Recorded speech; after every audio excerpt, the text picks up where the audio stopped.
Good afternoon, everyone, and welcome to RespectAbility's second webinar on how people with disabilities can become more engaged in their communities, both during election season and in general. My name is Stacy Cervenka. I am the Senior Director of Policy here at RespectAbility, and I work with congressional offices, federal agencies, and state legislatures to expand possibilities for people with, or expand opportunities for people with disabilities through bills, legislation, laws, regulations, and other means. We also work with the grassroots disability community to lift up the disabled vote and ensure that people with disabilities know how to become engaged in their communities and make change on the local, state, and national level.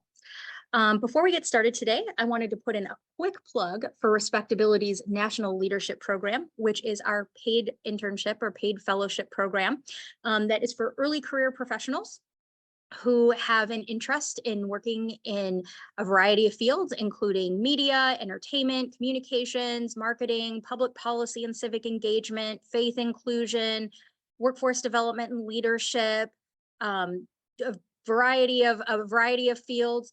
If you are a college graduate who is looking to break into any of these fields and have an interest in essentially a paid internship, you may want to check it out at respectability.org. That's RespectAbility.org.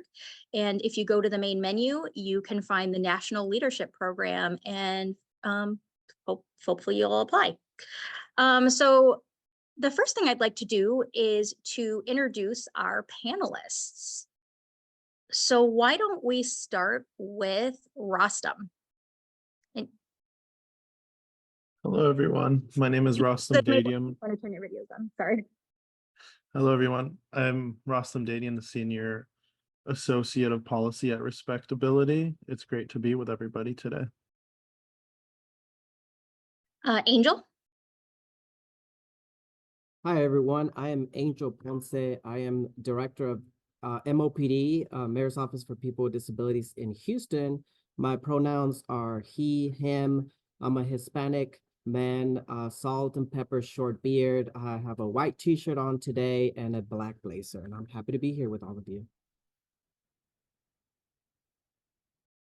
And Lydia.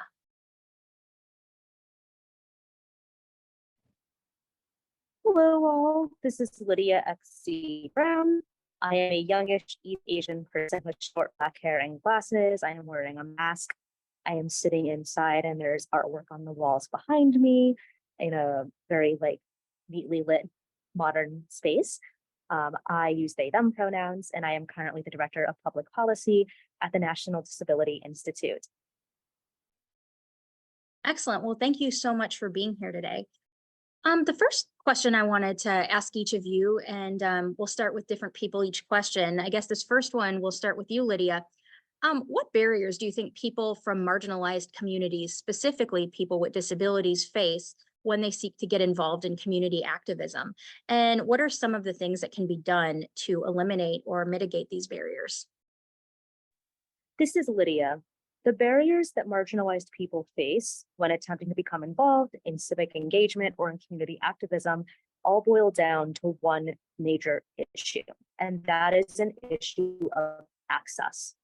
This cuts across all types of experiences of access, whether it is what we in the disability community commonly think of in terms of inaccessible transportation, inaccessible website materials, inaccessible organizing methods, inaccessible language, inaccessible tools or techniques, or expectations for what kinds of labor a person must perform in order to be active.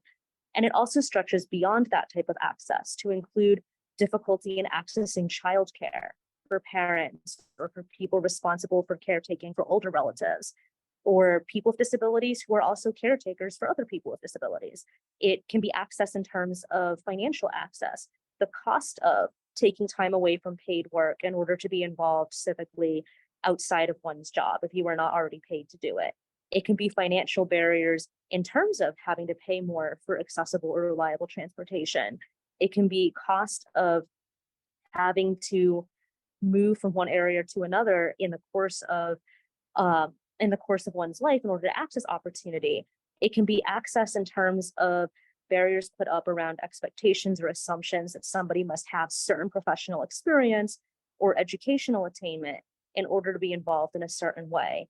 And that many people, whether because of class or disability or race or gender or sexuality, might face compounded barriers to those opportunities because of systematic discrimination and prejudice, as well as lack of equitable access to economic resources and financial stability that can make it that much more difficult to be able to avail ourselves of those opportunities. And it can also be access in terms of how those spaces are crafted and who is assumed to belong within them. And if we are not perceived as the kind of people who ought to belong and participate in those spaces to begin with, then those spaces are designed deliberately to be accessible only to some. Those who already have been systematically privileged and advantaged to be able to access those spaces, while those who experience marginalization because of race or disability, gender, class, or otherwise are systematically removed from, excluded, disappeared, or outright excluded from those spaces.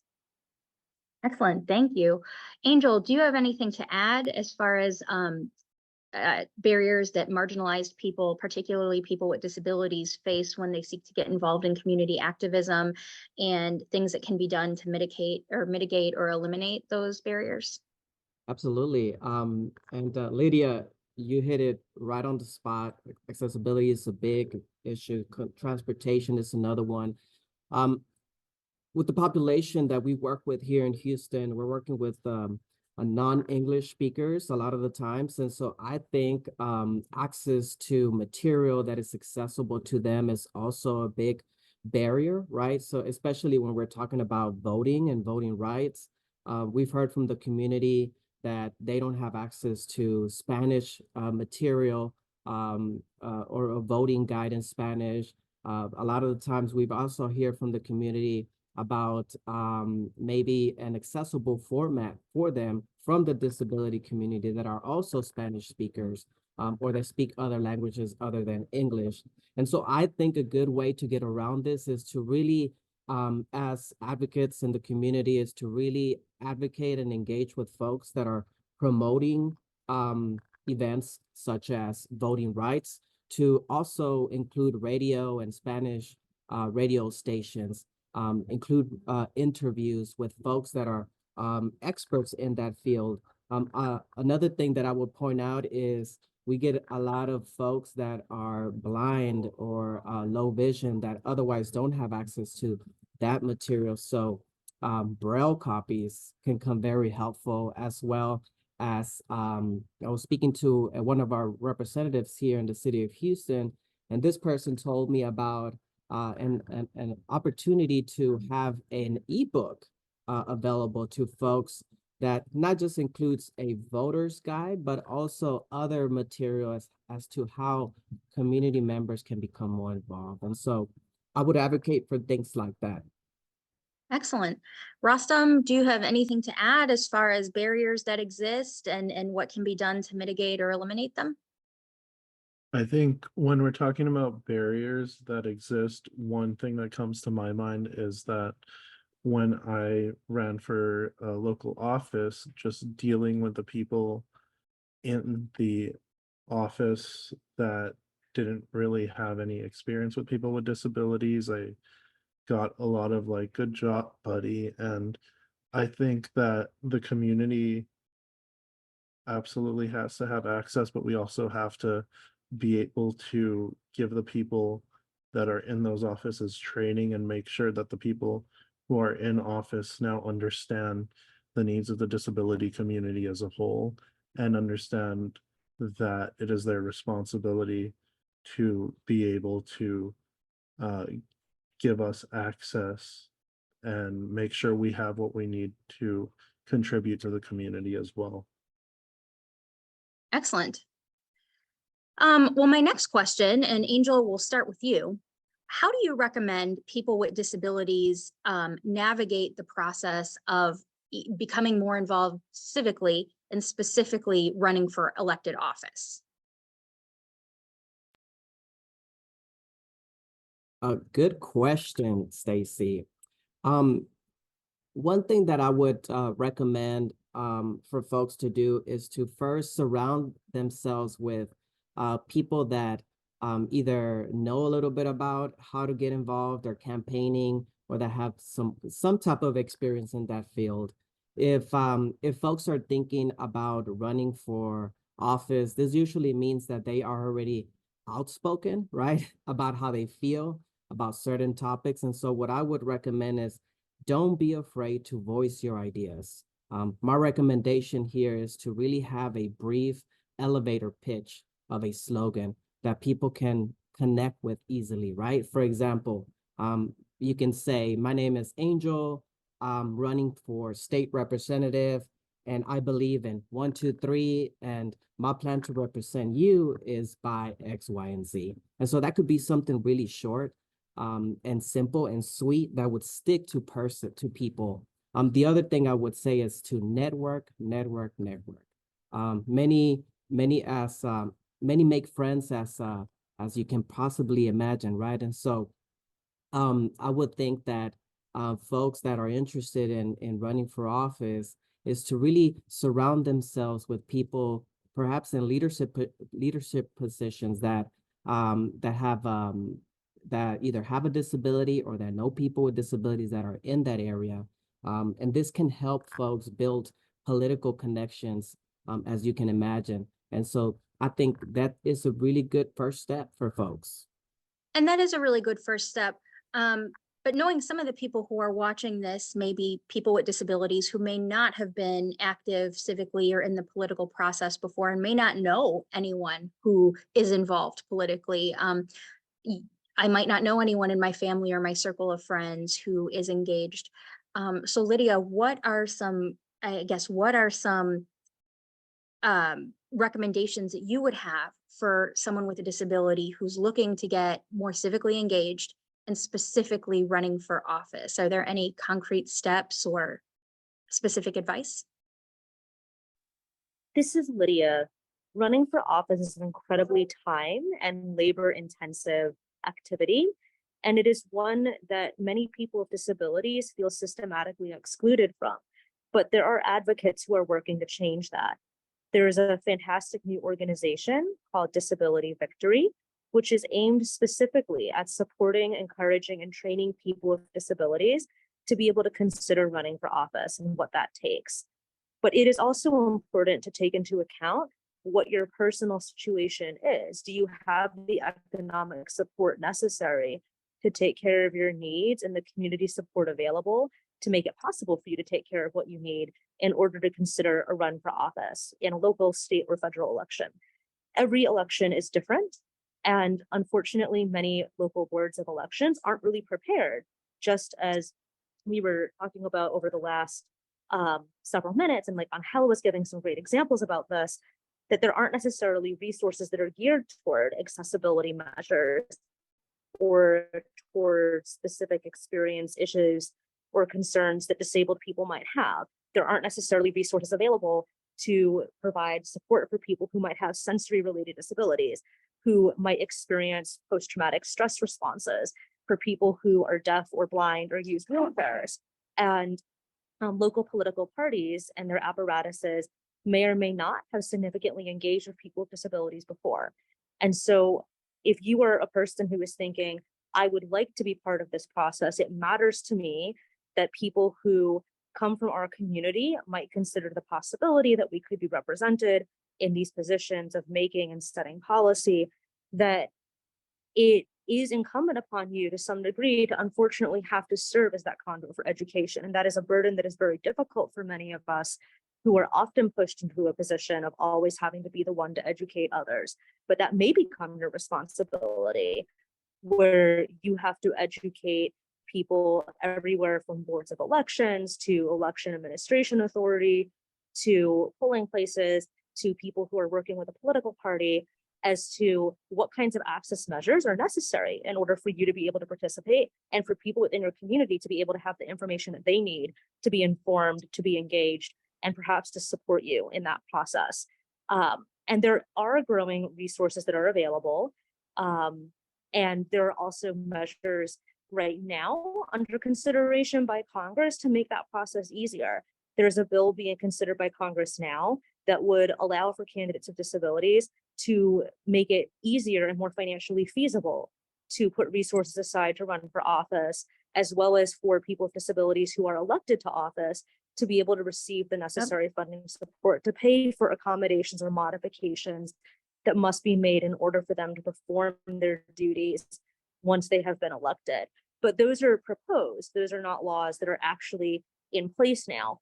And right now, the measures that exist are embedded in the Help America Vote Act, which does include some funding for accessibility, disability-related measures in relation to the ability to vote and access the ballot box. But as we know, many polling places are not necessarily accessible to all voters with disabilities.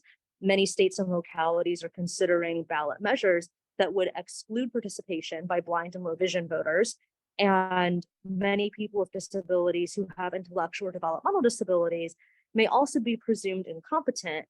And even if they are bringing a support person to assist them because of the disability that they have, rather than being provided information in plain language and being presumed to be just as competent and interested in participation as everybody else who is in their community. So those are all barriers that you may have to overcome in your process, but they are not insurmountable. And there are growing numbers of examples of elected officials at all levels of government who have disabilities, both those that were born with disabilities and those who have acquired them later, and in both major political parties and all across the country. And that number will hopefully only keep growing. Excellent. Thank you, Lydia. Rostam, so what specific, if I'm a person with a disability watching this webinar and I want to run for office, what are the next steps that I should take? What can I do?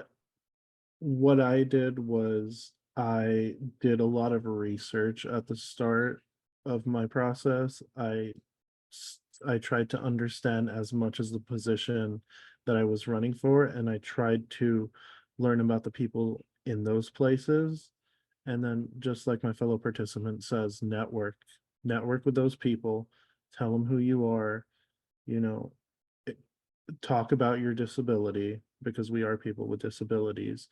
And then a lot of the time what I did is I tried to make sure as much as I could that everything I did was created so that I could be able to share it with people afterwards, because it makes no difference for me to run and win if I'm not doing my part to continue to make space for other people with disabilities.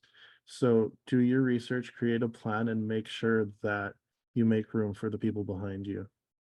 Excellent. And if I can add a few suggestions myself from my own personal experience, the first one would be to start attending local boards and local commissions, such as your town council or your city council or your tribal council or your school board or your tenants association. Your public transportation advisory committee. Find out when those meetings are and attend them. Become a presence at those meetings, because you as a member of the public have a right to be there. And often there are periods of time, there's time on every agenda for you to ask questions or for you to air your concerns.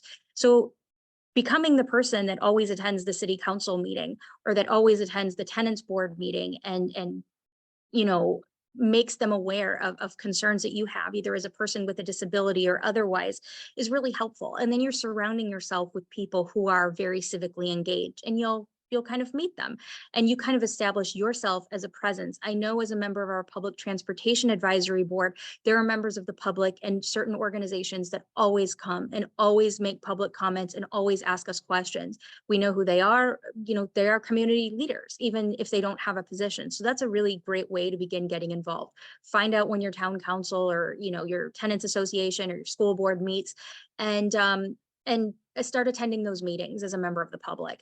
The other thing is there's two programs that I really want to plug.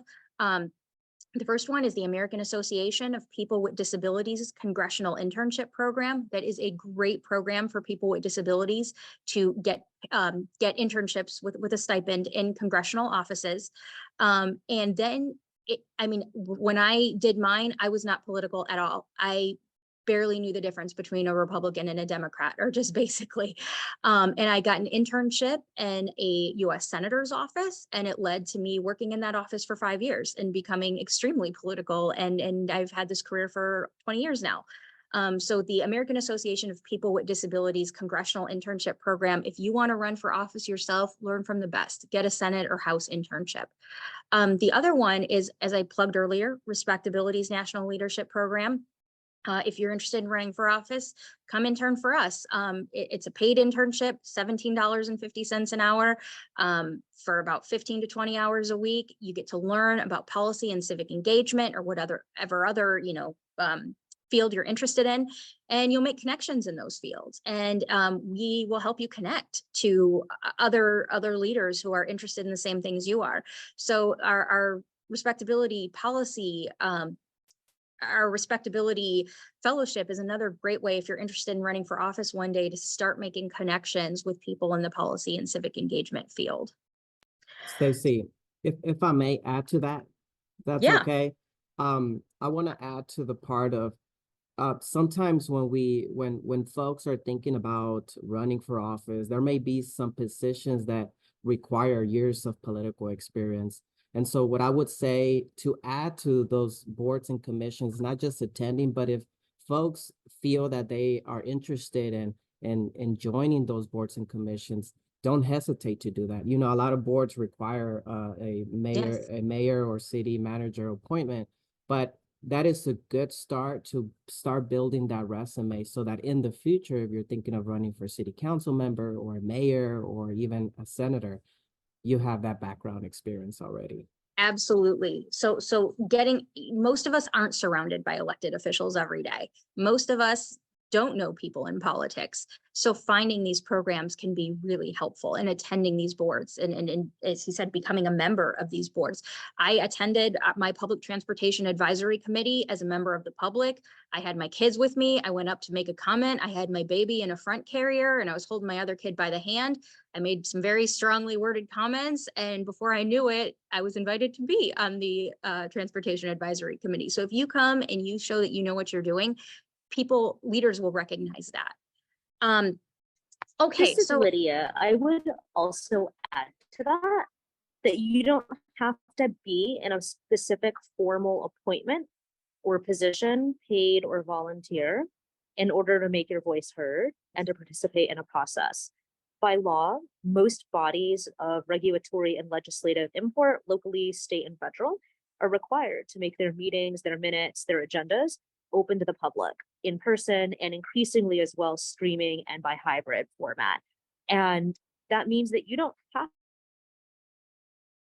about that, a specific position in order to express an opinion on an issue, in order to express the importance of listening to a particular community, in order to share your knowledge and your experiences or those of people that you know. So whether it is about transportation, whether it is about access to banking services, whether it is about fair housing, or whether it is about your ability to get a job or to have complaints about benefits administration dealt with fairly, you are able to express, this is what my experience has been, this is what I think should be done. And you do not have to have any formal position to do that. And the more that you show up in those spaces, make your voice heard and make yourself known, then that will also help you to build connections, to become a more effective advocate, no matter what path you decide to pursue. absolutely. So this next question is for Rostam. So Rostam, what skills, traits, and mindset does it take for a disabled person to run for office? And so by that, I mean, what personal traits and attitudes might a person want to cultivate, and what skill sets might they want to cultivate in order to be ready to run for office? I think for me, what's important is to understand that everybody, as long as they meet the requirements, are able to run for office. The skills that are important to have are to be able to, again, go and network, understand what your goal is. When you know what your goal is, you can continue to advocate for what the needs are of your community and how to continue to advocate for people with disabilities. It's important to create those spaces for people, and it's important for you to gain that experience and to continue to advocate for yourself as well and put yourself in the position to be able to learn, because learning is a continuous thing and we're never done learning. So I think it's important to also understand that no matter where you get or what office you hold, the work is never done. So a lot of the times we feel as people with disabilities discouraged, but it's important to continue to keep going and understand that it's okay to reassess and reestablish a plan if it doesn't work the first time.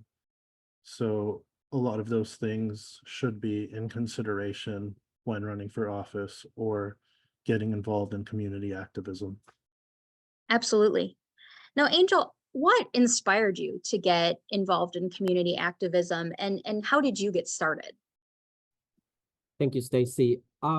So I became a disabled person later in life. I was involved in an automobile wreck, which resulted in a spinal cord injury. And so now I am a wheelchair user.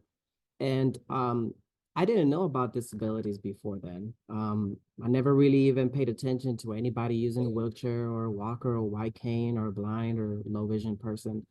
And so it was my experience as a person with a disability and encountering those barriers here in my local community that really led me to volunteering and getting into internship opportunities with my local government. And so I'm a strong believer in advocacy outside of the city, but I am also a strong believer in when we want to see change, we need to be within to advocate for that change. And so that is really what led me into joining city government, is because I felt that in order to make these significant changes, I needed to reach a certain position within departments to be able to then have a greater voice to implement that change. Unfortunately, we all know city and how that works, and or local governments and state governments, and sometimes just people don't understand. And so being in this position has allowed me to not just advocate for my constituents with disabilities, but to really bring education to other directors and a chief of staff or deputy chief of staff, and let those folks know, hey, this is what I'm hearing from the community. And so that's what really fires my ability to continue. And now, with that being said, which led me into a director position with the mayor's office, now my mission is to implement a recently awarded ADA self-evaluation and transition plan for the city of Houston. And so we're a few months in and things are looking very good for us now. Excellent. So now, Lydia, what prompted your desire to run for public office in the Maryland House of Delegates? This is Lydia. There are not very many openly disabled people serving in positions of elected office, and there are even fewer openly autistic people who are serving in positions of elected office.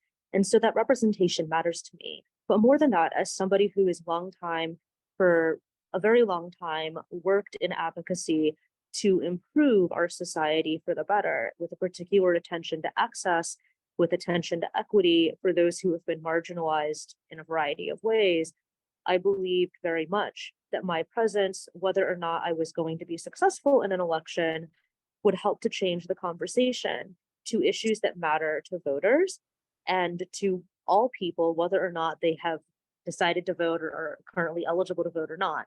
Because the reality is that all people are impacted by policy making that happens in local, state, or federal legislative bodies. Your state legislature in particular affects how you interface with lenders in your state, how you interface with publicly administered benefits in your state, with how you would interface with workforce development and education in your state, with how your roads are managed, with what kinds of bills you pay when it comes to tax season, what kind of credits you can and cannot claim. And all of these things have immediate and real effects on everyday life, from healthcare to transportation, education, public safety, and the workforce.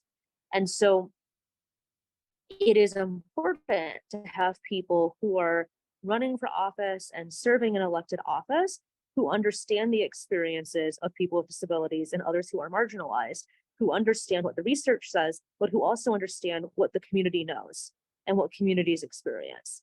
And for me, it was very important in making that decision to bring my expertise and experience as somebody who is disabled and who has also spent a very long time working in public policy for the betterment of all, to bring that work and knowledge with me. Excellent, thank you. Now moving back to Rostam.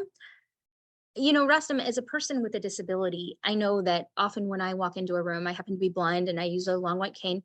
When I walk into a room, I know that many of the people in that room are going to have misperceptions and misconceptions about me.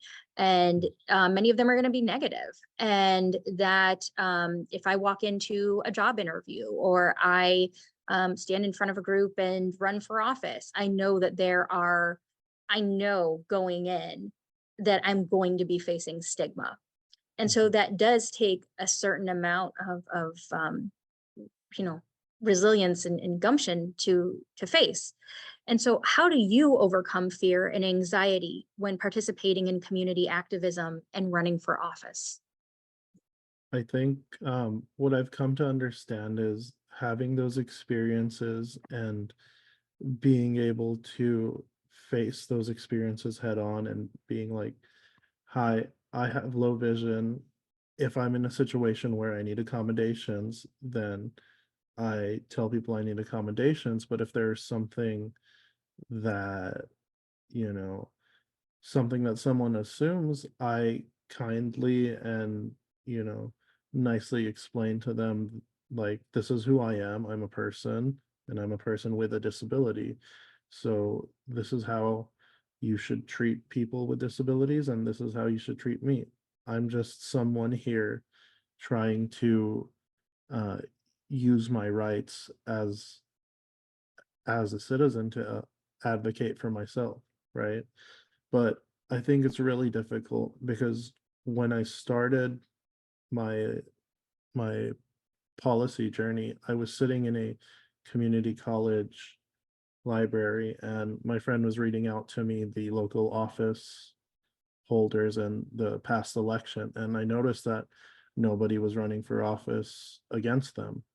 So they were running unopposed, and I was like, maybe in a couple of years, like one of us should consider running. And it wasn't until like 5 years later that that plan I had created out of just, you know, being aware of what's going on in the community would like come to fruition. But those biases that we face, you know, they're always there. They were there when I told, you know, my counselor in high school, I either want to learn how to code or run for public office. And the response I got was like, well, you're blind. Do you think you can do these things? And I said, of course, I think I can do these things. This is who I am, and this is what I want to do. I just need to be able to figure it out. But just getting that experience and unfortunately dealing with that tough experience is one way Rostam, that you might not be able to see this, but I'm giving the camera the side eye, the look of incredulity.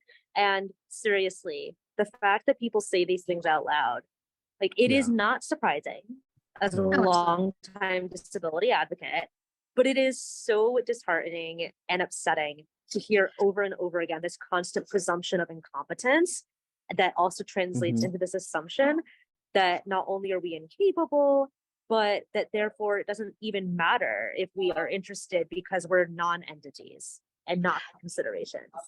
You know, it reminds me of one time when I was in high school where I was working at the movie theater, and one of my fellow high school students at the movie theater said, yeah, my goal is to work for the State Department. And I was like, wow, it's amazing. Like, we're going to have offices next to each other because that's my goal too. And he was like, no, I mean, like, I'm really going to work for the State Department one day. And I'm like, me too. I am as well. And I ran into him on Facebook about 10 years later. I was living in Washington, DC and working for a senator. He was living in my hometown, I think working at like Best Buy, which is a fine thing to do. But I think I got closer to working for the State Department. Right. And that's the thing, we face these things on a daily basis. So unfortunately, we have to be prepared to deal with them, and kind of that's what I tried to do with our interns here, is to teach them that we all go through these and we have to navigate them together and learn how to, break down those biases in society. Absolutely. And I think it does take a certain amount of I know we in the disability community don't always like the word courage, but I think Mhm. it does take a certain amount of non-hokey courage to walk into a room where you know that there's going to be stigma and there's going to be misconceptions about you, and walk into that room anyway and say, you know what, I don't care what these people think. I know what my goal, I know who I am. Yeah. I know what I want to do, and I'm not going to let these people's misperceptions impact my goals. I mean, it's something that takes work. Yeah. So I guess my next question for you all is, can you provide specific examples of community-led initiatives that are promoting equality and inclusion in election processes and community life? So can you name any specific resources that folks might want to look into? I guess we'll start with Rostam. I think that, shameless plug, but our national leadership program is somewhere you can come to learn about policy and learn about the political process and how to get involved in your community, how to create those connections, and how to find the people who are doing the work um, that you want to do. That's it is how I got started. I was a fellow starting with Respectability, and then I became full-time staff. So to me, this work and the national leadership program really means the world to me, and it changed my experience in the workplace and the workforce. Thank you. Angel, do you have an example of an organization that's promoting equity and inclusion in electoral processes and community life? Um, I'll plug in my office as well. Go for it. We have an information and referral service team, and at least 3 of our members are volunteer registrants. So when we go out and meet with the community, we encourage folks to register to vote.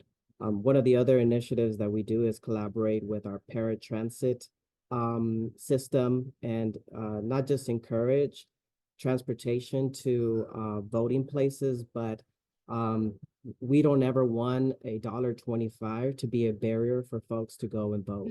And so providing free transportation there and back for folks with disabilities has been one of our missions here, and it's gone well.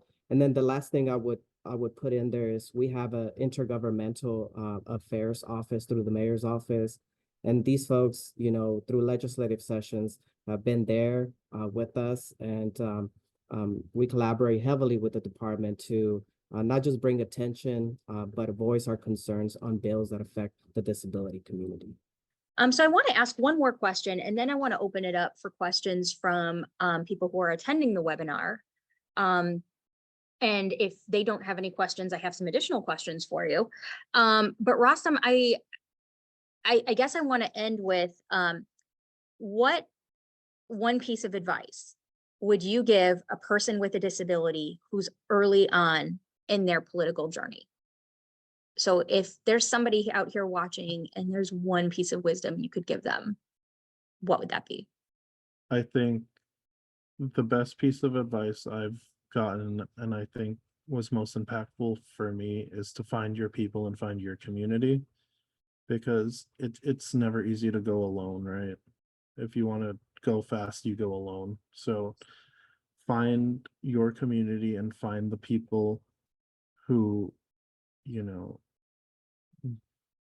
who accept you for you and understand who you are. And after that, it's just being able to communicate your needs and your wants and your life goals with them. So that's Excellent. the piece of advice I would give. Angel, what one piece of advice would you give people with disabilities who are early on in their civic engagement or political journey? I would say collaborate heavily with organizations, folks that you're interested in learning more about.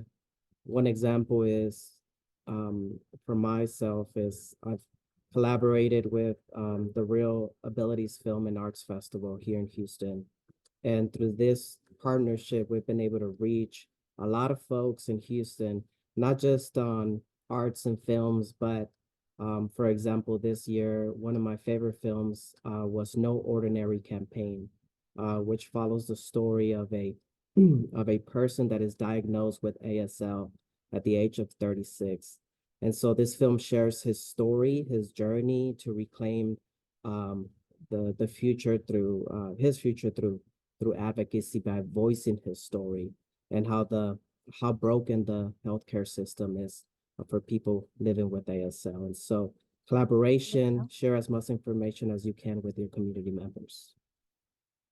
Lydia, if you are here, it appears you're muted and your camera is off. I am if you- here. Is there a specific organization or initiative that's promoting equity and inclusion that you think our participants should know about?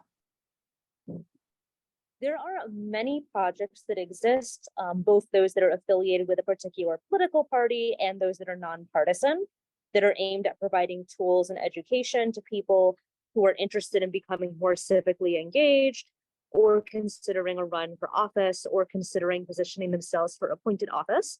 And some of those that I can point to are the Victory Institute that works with people in the LGBTQ community, for example, New Politics Leadership Academy, which works with veterans and alumni of national service programs. It's just a couple of examples. And I mentioned before, Disability Victory, which works with people with disabilities, as well as the national initiative Rev Up, which is hosted by the American Association of People with Disabilities, and the voting access advocacy being done by National Disability Rights Network and the affiliated protection and advocacy agencies across the United States that are all aimed at educating voters with disabilities and ensuring equitable access to the ballot box. At a local level, I have heard that there are some initiatives that exist to help provide funding for people from different marginalized communities to better consider accessing information, participating in civic processes, or potentially considering a run for office. But I don't know of any specific initiatives off the top of my head within that category. And it's probably because it is a newer model of directly resourcing and financing individual people to attain those opportunities and to develop the tools and get the education that they need to be better civically engaged.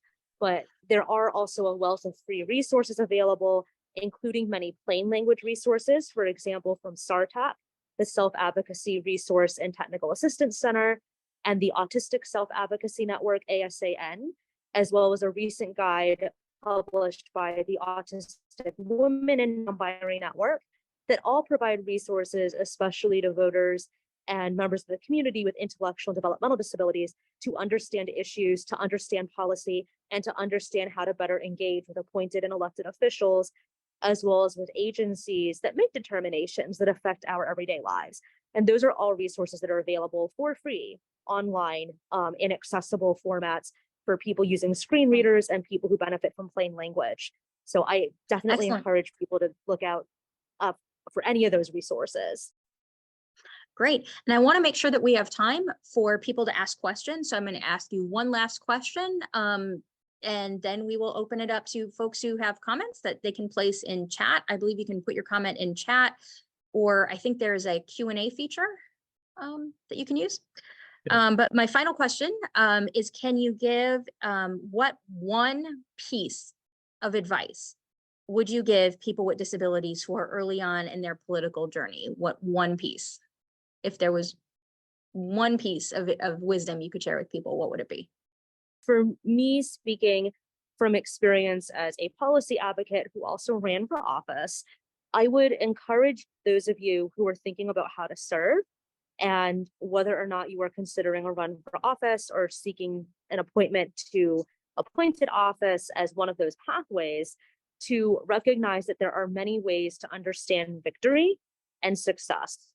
And an electoral loss is not necessarily a failure, and certainly not a loss for the community, because the mere presence of people with disabilities who are choosing to pursue appointed or elected office matters. It matters in reshaping the narrative and showing what is possible, and in calling attention to the issues that are important to our communities and that affect people who are not always well represented where it counts. Excellent. And my piece of advice would be similar to Rostam's.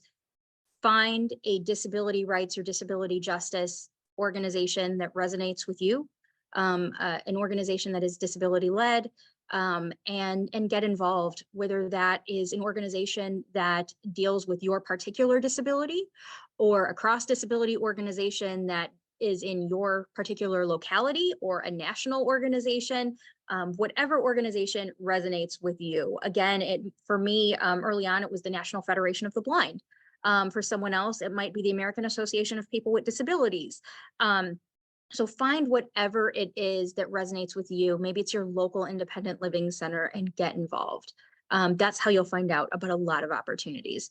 So now we do want to open it up to questions, if there are any from the community, if there are any from participants. Eric, would you be able to tell us if there are any questions from participants? Hello, this is Eric. There are no questions from participants at this time, but I will let you know if that changes. Okay, well, I guess I'll ask one last question then. And you guys, while I'm asking this question, if there are any participants that have questions that you would like to ask, please feel free to ask them. I kind of asked my last question already, so that this is kind of an odd one to end on, I guess. Well, I guess really, are there any final thoughts that you'd like to share with our audience as they go out this election season and prepare to register to vote and to perhaps get involved in campaigns, or register, volunteer as a poll worker, or to run for office themselves, and certainly as they plan to cast their ballot and vote? Any final thoughts? We will start with Rostam. So I think the final thought for me is, if you have like any inclination to get involved or run, just start looking up what you have to do, start finding where you can get involved, and do it. Just get involved and continue to learn how to make the change you want to see happen. Excellent. Lydia, what would you say? I have two pieces of advice that are closely connected, and they are: one, if you believe that a local elections board or a candidate for office are not paying attention to issues that matter to you and how you vote and what information you have, ask questions, raise the concerns, show up at a town hall, send an email or a web message or a social media message to the campaign, to the party, or to the elections board, and ask the question. Ask what their position is on a particular issue. Ask whether the particular polling place in your neighborhood is wheelchair accessible. And secondarily, and related to that first thing, is to advocate for what you need. If you want to volunteer as an election judge or a poll worker, if you want to work on a campaign, if you want to put your name in the hat to run for office this or another cycle, ask for what you need. If you know that you're going to need early access to certain forms, if you know that you're going to need a specific file format, if you know that you're going to need extra time to be in a space for sensory or cognitive reasons, you can advocate for those needs to be met. And if it does not feel safe or comfortable for you to do that on your own, then you can ask for that in community or with a support person or a trusted friend or an advocate. Because if we do not ask those questions, if we do not raise those issues, then we can't rely on or assume that people who do not have disabilities, who do not come from our community, will do so. Absolutely. Angel? I would also add two things to that. The first that I would that I would add is people of all ages with disabilities should continue to self-educate themselves about the topics that bring concern to their lives. I would also add that this means that specifically young people be more open-minded and foster honest conversations with others that see topics sometimes differently than they do. I think the whole point of political debates is to show why your truth is better than the opponent, right? And so the more knowledge you have, the more power you have. And the last thing I would say to that is join open discussions on social media. This could we know that the web can be an effective tool for language barriers. So, for example, if you are a Spanish speaker seeking other young professionals that think the same way that you do, seek groups over social media that speak your language and understand your culture and the barriers that you face. And then taking those concerns to the public sphere, I think is just as important for being heard. Excellent. Well, thank you all so much for being here today. We really appreciate it. Eric, are there any final questions from Yeah, participants? Stacey, I was trying to talk, but I realized I was muted. We have two questions actually from the audience, so Wonderful. we're going to ask those since we have about 6 minutes left. Okay, so we'll have one first person answer one- each. Yeah, the first one is, how do you navigate educating fellow policymakers about disability without getting tokenized and or burned out? And whoever wants to take that one. I guess we can all, if everybody takes 30 seconds with it. Rassam, do you want to go ahead? I think that just being able to get to those places and having them see who you are and understand where you're coming from and explaining to them what your experience is and what you need from society, that would help to break down any of the biases the policymakers would have. Excellent. I would say for me, when I think about it, I think sometimes it's important when you're getting burnt out to rest, to take a step back for a second and realize that you don't have to be the one to do everything. And sometimes this work is really overwhelming and it's really disappointing and it's frustrating and it's sad and it's angering. And sometimes you need to take a step back and be with your family, be with your kids, be with your loved ones, be with your friends, be with whoever, go out in nature, do what makes you happy. And also to know that while we are all responsible for doing our part, none of us is responsible for doing all of it. And the only thing we can do is take the baton that has been given to us by the people who, the disability rights and disability justice advocates who have come before us and are the reason that we're here where we are today. They've passed that baton to us. We run it a little further down the road, a little further down the track. We may not make it all the way there, but our job is to to just take it as far along as we can. And we may not make it to the finish line in our lifetime.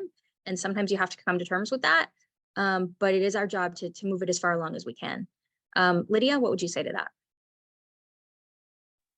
For me, it is important to always carve out spaces and relationships that are outside of advocacy work as a reset and recentering. And just as importantly, it is necessary to build relationships with other advocates, disabled or not, so that you're not doing the work by yourself. If you feel that you are isolated, that you are the only voice, then you will burn out. And we are, of course, stronger as a community. We are stronger together, even as we do not always share all the same viewpoints. We do not always work on the exact same issues. Our community is as strong as our relationships are as we fight for disability rights and alongside other movements for social justice. Excellent. Angel, do you have an answer to that question? And then we want to quickly move on. I know there's one more. Yeah, I would just add that whenever I'm feeling burned out, what I do is I do something else that I love to do, and that's to, engage in some exercise activity. That also allows me to really think more clearly and then come back even better and stronger and faster. Excellent. And what is our final question, Eric? The final question is, how can people with non-apparent disabilities raise the profile of people with disabilities if they run for office? I think having a non-apparent disability, being open about that non-apparent disability and not hiding it, not passing. making sure that the constituents know that you are a person with autism, or that you have ADHD or dyslexia or whatever your non-apparent disability is, and talking about how that how that impacts how you relate to systems and how you access systems. How did that impact your education? How did that impact your access to transportation? How did that impact your job search? So being open about it, and not trying to pass, but really sharing your experience. And then also uplifting the experiences of people with other types of disabilities, and going to those people and asking, what do they need? Just as you don't want people to assume what you need and what you don't need and what you want, ask other people with other types of disabilities what they need. Rostam, what would you say? I would say being able to bring back what you know and share it with other people with disabilities, so that they can also be able to be connected with those people. So creating, a space of inclusion, so the connections you make are also the connections that you create for other people. Excellent. Lydia? I think it's really important to remember that you have a unique and valuable perspective to bring.